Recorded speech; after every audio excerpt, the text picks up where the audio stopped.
ஆவணி மாதம் பிறந்தவர் யாரு? ஆடும் வினையை ஒழிப்பது யாரு? ஆதவன் வணங்கும் தெய்வம் யாரு? பூமியை தாங்கும் புண்ணியன் யாரு?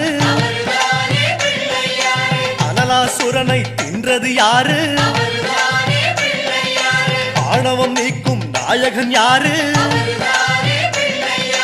முப்புரி அணிந்த மூலவன் யாரு?